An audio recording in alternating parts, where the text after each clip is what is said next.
નમસ્કાર ગુજરાત રાજ્યના પેન્શનરો તેમજ નિવૃત્ત પામેલ સરકારી કર્મચારી મિત્રો, ભાઈઓ તથા બહેનો, સ્વાગત છે આપનું આપણી આ યુટ્યુબ ચેનલ ભાવેશ મકવાણા ન્યૂઝમાં।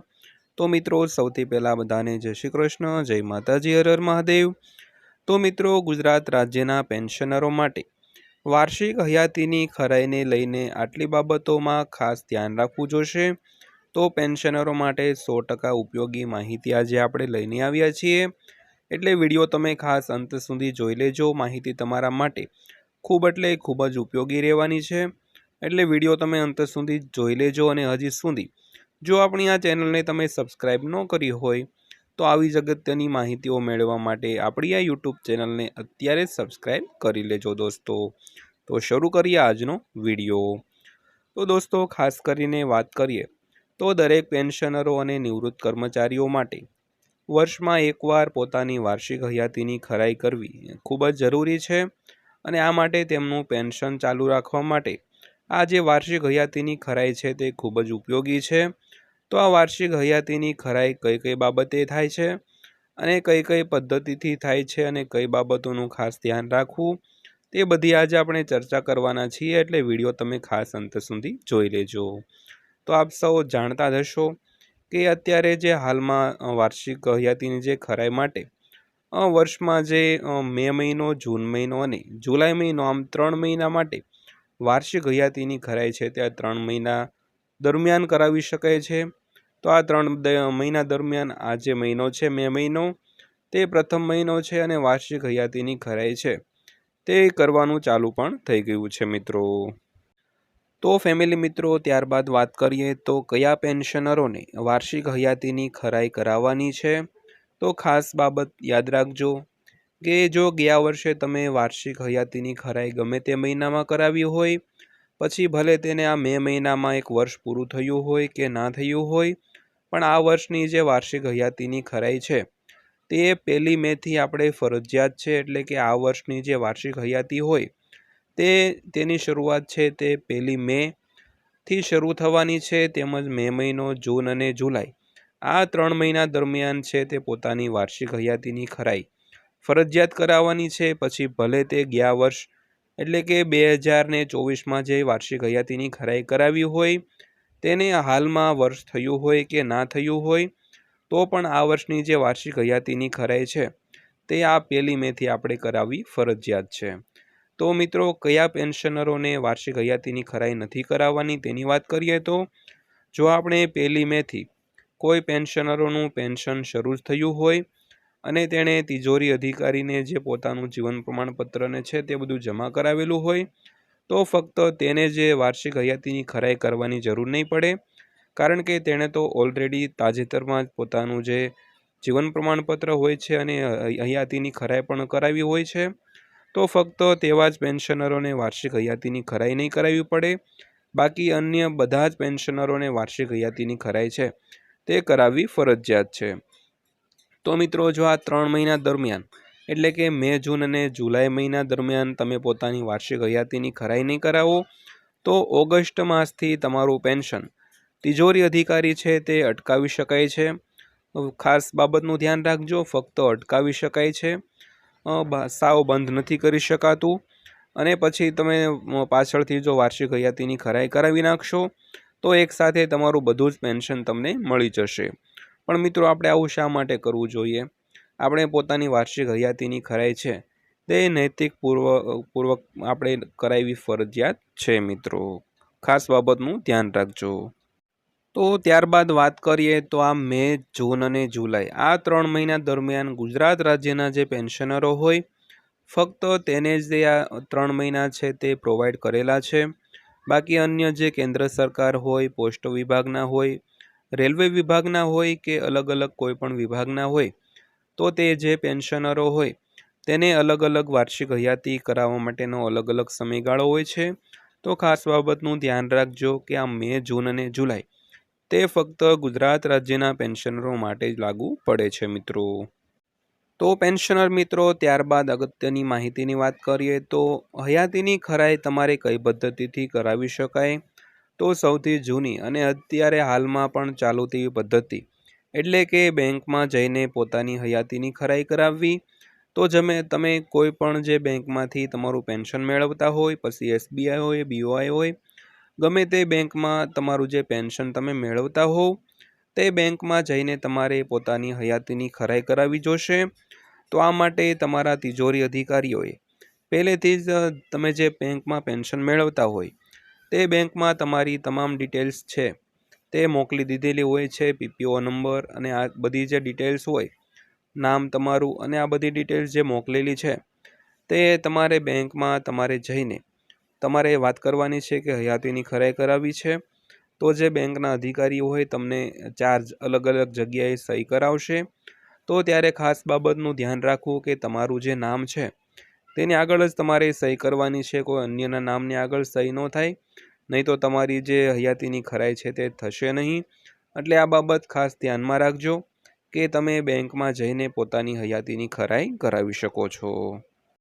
તો આ બેંકમાં તમે જ્યારે જાઓ પોતાની વાર્ષિક હયાતીની ખરાઈ કરાવવા માટે, ત્યારે તમને અલગ અલગ 4 જગ્યાએ સહી કરવાનું કહેશે। તો આ 4 જગ્યાએ કઈ કઈ બાબતે સહી કરવાની છે તેની થોડી વાત કરીએ તો સૌથી પહેલી સહી તો તમે અત્યારે વાર્ષિક હયાતમાં છો કે નહીં, એટલે કે તમે જીવિત છો તે બાબતે પ્રથમ સહી કરવાની રહેશે। અને ત્યારબાદ બીજી સહી શેના માટે હશે તેની વાત કરીએ તો કે તમે અન્ય કોઈ પણ વિભાગ સાથે જોડાયેલા નથી, અન્ય કોઈ સરકારી પેન્શન તમે મેળવતા નથી તે બાબતે તમારે બીજી સહી કરવાની રહેશે। અને ત્યારબાદ ત્રીજી સહીની વાત કરીએ તો તમે કુટુંબ પેન્શનર હોવ અને અન્ય કોઈ તમે લગ્ન કરેલા નથી, ગુના લગ્ન નથી કર્યા, તો આ માટે છે તે તમારે ત્રીજી સહી કરવાની રહેશે। અને ચોથી સહીની વાત કરીએ તો તમારી જન્મ તારીખ છે, જન્મ તારીખ જે ફોર્મમાં લખી છે તે તમારી જન્મ તારીખ છે તેની વેરીફાઈ કરવા માટે તમારે ચોથી સહી કરવી પડશે મિત્રો। તો પેન્શનર મિત્રો, ત્યારબાદ વાત કરીએ તો તમે જે 4 જગ્યાએ સહી કરો છો તે સહી કરતી વખતે તમારે ખાસ બાબતનું ધ્યાન રાખવાનું છે કે અગાઉ તમે જે તિજોરી અધિકારીઓ અને બેંકમાં જે અગાઉ તમે સહી કરેલી છે તે પ્રમાણેની સહી તમારે કરવાની રહેશે। પછી અમુક સમયે તમારી અવસ્થાને કારણે તમારે અક્ષરમાં આમ તેમ થયું હોય તો તે માઇનોર ફેરફારો હોય તો તે તિજોરી અધિકારી ચલાવી લેશે, પરંતુ ફક્ત તમારે એટલું જ બાબતનું ધ્યાન રાખવાનું છે કે તમે જે સહી કરેલી છે તેના જેવી સહી સેમ ટુ સેમ કરવી તમારે જરૂરી રહેશે। તો ખાસ કરીને અવસ્થાને કારણે થોડું ઘણું આમ તેમ થાય, પરંતુ જો તમે પહેલાં અંગ્રેજીમાં સહી કરી હોય અને ત્યારબાદ તમે જો ગુજરાતીમાં સહી કરો તે માન્ય ન ગણાય, અથવા તો પહેલાં તમે ગુજરાતીમાં સહી કરેલી હોય અને અત્યારે તમે ઇંગ્લિશમાં સહી કરો તો તે પણ માન્ય ન ગણાય। અને ભવિષ્યમાં તમે સહી કરેલી હોય અને હાલમાં અંગૂઠાનું નિશાન તમે આપો તો તે પણ માન્ય નહીં ગણાય। એટલે ખાસ બાબતનું ધ્યાન રાખવાનું છે, 4 જગ્યાએ સહી કરવાની છે અને તમારે યોગ્ય તમે જે પહેલાં સહી કરેલી હોય તે પ્રમાણેની સહી કરવી જોશે મિત્રો। ત્યારબાદ પેન્શનર મિત્રો વાત કરીએ તો હાલમાં તમે જો 2 પેન્શન મેળવતા હો તો એક તો તમારું જ પેન્શન અને બીજું જો તમે કુટુંબ પેન્શન તમારા જ પરિવારનું મેળવતા હો તો તમારે બેંકમાં જઈને અલગ અલગ 2 ફોર્મમાં 4 જગ્યાએ સહી કરવાની રહેશે। એટલે કદાચ તમને બેંકના અધિકારીઓ એમ કે તમે એક ફોર્મમાં સહી કરી દો એટલે તમારે બંને હયાતીની ખરાઈ છે તે થઈ જશે, પરંતુ એવું નથી। અલગ અલગ PPO નંબર હોય છે, અલગ અલગ ફોર્મ હોય છે અને અલગ અલગ તમારે 4 જગ્યાએ સહી કરવાની રહેશે। આ બાબતનું ખાસ ધ્યાન રાખજો। તો આપણે આ પહેલી પદ્ધતિ જોઈ બેંકમાં જઈને પોતાની હયાતીની ખરાઈ કરાવવી। ત્યારબાદ વાત કરીએ તો બીજી પદ્ધતિ જે આ વર્ષથી જ અમલમાં આવી છે અને તે આધુનિક પદ્ધતિ છે। તો રાજ્ય સરકારે ઇન્ડિયન પોસ્ટ પેમેન્ટ બેંક સાથે કરાર કરીને પોસ્ટ વિભાગ સાથે જે સમજૂતી કરી છે અને તે બાબત છે તે આપણી બીજી પદ્ધતિ, એટલે કે પોસ્ટમેન જે હોય તે ઘરે આવીને તમારી જે હયાતીની ખરાઈ છે તે ઓનલાઈન કરી શકશે। તો આ માટે તમારે નજીકની જે પોસ્ટ ઓફિસ હોય તેનો સંપર્ક કરવો પડશે, અથવા તો તે પોસ્ટમેન જ તમારો સંપર્ક કરશે। તો આ પદ્ધતિથી પણ તમે પોતાની હયાતીની ખરાઈ કરાવી શકો છો।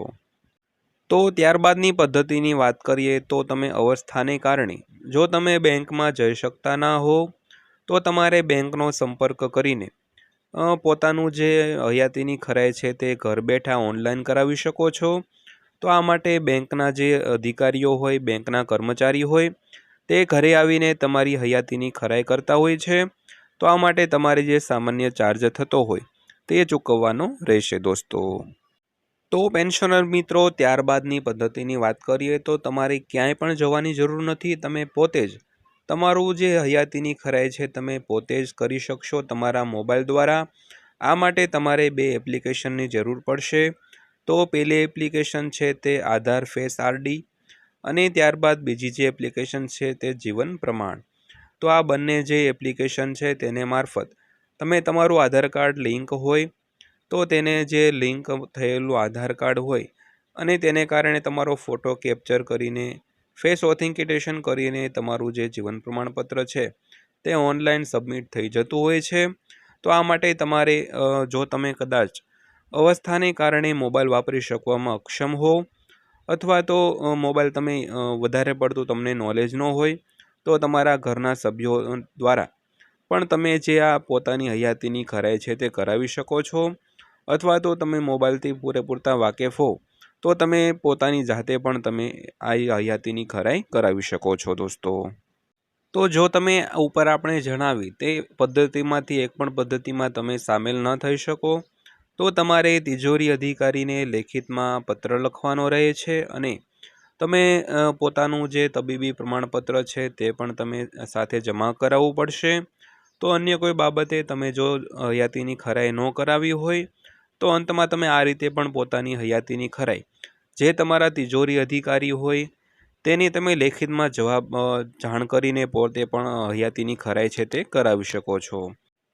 તો ત્યારબાદ જોઈએ તો તમે જે જગ્યાએથી પેન્શન મેળવતા હોય બેંકમાંથી તે બેંક તમારે દૂર થતી હોય અથવા તો તમે અલગ જગ્યાએ વસવાટ કરતા હો તો તમારે ખાસ કરીને જે ઓનલાઈન જે જીવન પ્રમાણપત્રની સાઇટ છે ત્યાં જઈને તમારે હયાતીની ખરાઈ કરાવવી પડશે। તો આ હતી વાર્ષિક હયાતી ખરાઈ કરાવવાની પદ્ધતિઓ। જો તમે હયાતીની ખરાઈ કરાવી જ લીધી હોય તો કોઈ વાંધો નથી, પણ જો ન કરાવી હોય તો આ રીતે તમે હયાતીની ખરાઈ કરાવી શકો છો। બીજી બાબતનું એક ખાસ વાત કરીએ તો બેંકમાં તમે વાર્ષિક હયાતીની ખરાઈ કરવા જાઓ તો તમારે કયા કયા ડોક્યુમેન્ટ છે તે સાથે રાખવાના જોશે। તો સૌથી પહેલાં તો તમારે બેંકની પાસબુક, જે બેંકમાં તમે પાસબુક મારફતે તમે જે પેન્શન મેળવો છો। ત્યારબાદ વાત કરીએ તો આધાર કાર્ડ અને પાન કાર્ડની એક નકલ અને ઓરિજિનલ, કારણ કે જો હયાતીની ખરાઈ કરાવવા માટે આ બંને જે ડોક્યુમેન્ટ છે તે અગત્યના તો નથી, પરંતુ જે બેંકના અધિકારીઓ હોય તે કદાચ તમારું KYC પેન્ડિંગ હોય અને અન્ય એની જે બાબતનું તમારે જે બેંકમાં કંઈ ઇસ્યુ થતો હોય તો પોતાનું જે આધાર કાર્ડ અને પાન કાર્ડ છે તે માગી શકે છે। સાથે સાથે એક ફોટો પણ રાખવો, જો જરૂર તો પડે નહીં પણ કદાચ જરૂર પડી હોય તો આપણે પુરાવા તરીકે બતાવવા થાય। અને ત્યારબાદ અમુક અધિકારીઓ જે બેંક ઓથોરિટી હોય તે પોતાની જે તરફથી અમુક જગ્યાએ વેરીફાઈ કરવા માટે પોતાની જે PPO બુક છે, પેન્શન પેમેન્ટ ઓર્ડર બુક, તે પણ કદાચ માગી શકે છે, તો તે પણ તમે સાથે રાખી શકો છો। તો આ બાબતનું જે ખાસ વાત છે તે ખાસ ધ્યાન રાખજો। તો આટલા ડોક્યુમેન્ટ છે તે તમારે સાથે લઈ જવા, એટલે તમારે એક જ ધક્કામાં બધું કામ પૂર્ણ થઈ જાય પેન્શનર મિત્રો। તો બસ પેન્શનર મિત્રો, આ હતી આજની માહિતી પોતાના વાર્ષિક હયાતીની ખરાઈ કરાવવા માટેની। તો આ બાબતે અન્ય કોઈ પણ માહિતી આપણી સામે આવશે તો ફરીવાર આપણે વિડીયો બનાવીને તમને માહિતગાર કરશું। તો ફેમિલી મિત્રો, વિડીયો તમને પસંદ આવ્યો હોય, માહિતી સારી લાગી હોય તો વિડીયોને એક લાઇક આપી દેજો અને હજી સુધી આપણી આ ચેનલ તમે સબસ્ક્રાઈબ ન કરી હોય તો આપણી આ ચેનલ તમે સબસ્ક્રાઈબ પણ કરી લેજો, કારણ કે પેન્શનરો અને નિવૃત્ત કર્મચારીઓ માટે અગત્યની માહિતીના વિડીયો આપણે રોજે રોજ અપલોડ થતા હોય છે। તો ફરીવાર પાછા મળીશું એક નવા વિડીયો સાથે, નવી માહિતી સાથે। ત્યાં સુધી સૌને જય હિન્દ, વંદે માતરમ।